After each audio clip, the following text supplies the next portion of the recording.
అంచు పెంక ముట్టకుంటే 60 ఏళ్ళ దాకా ముట్టుడు రాదటండి. ఈ సామెత మాకు పెద్దవాళ్ళు అయితే చెప్పారు. మా అమ్మమ్మ అయితే ఊకే చెప్తుంది, మా అత్తమ్మ కూడా అంటుంది. చాలా మంది పెద్దవాళ్ళు చెప్పంగా కూడా ఈ మాట విన్నాను. మాకు ముట్టుడు వచ్చిందని మొన్న వీడియో చెప్పాను కదా, మేము ముట్టుడు ఎలా పాటిస్తాం అనేది కూడా ఒక వీడియో చేసి చెప్తానన్నాను కదా, ఇదేనండి ఆ వీడియో. మాకైతే ముట్టుడు వచ్చినప్పుడు చనిపోయిన రోజు నుంచి వెళ్ళి కర్మ వరకు 9వ రోజు, 10వ రోజు, 11వ రోజు వాళ్ళ వీలును బట్టి, డేటును బట్టి, తిథిని బట్టి అయితే కర్మ చేస్తారు. అప్పటి వరకు అయితే మాకు కావాల్సిన సరుకులన్నీ బయటి వాళ్ళని తీసుకొచ్చుకొని అయితే తీపిచ్చుకుంటామండి. బట్టలైనా, సరుకులైనా, నిత్యావసర సరుకులైనా అన్నీ కూడా ముట్టుకోమండి. ఇల్లంతా కూడా తిరగము, పూజ చేసుకోము, ఫంక్షన్లకు పోము.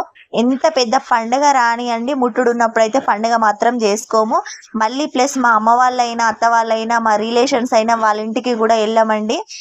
ముట్టుడు వచ్చినప్పుడు కంపల్సరీ ఇంట్లోనే ఉంటాము, వేరే వాళ్ళ ఇంటికి వెళ్ళము, ఫంక్షన్లు చేసుకోము, పండుగలు చేసుకోము. ఇంకా వీడియో చెప్దామంటే కూడా 1 minute వరకే వీడియో కదా. నెక్స్ట్ వీడియోలో ఇంకా కొన్ని విషయాలు అయితే చెప్తానండి.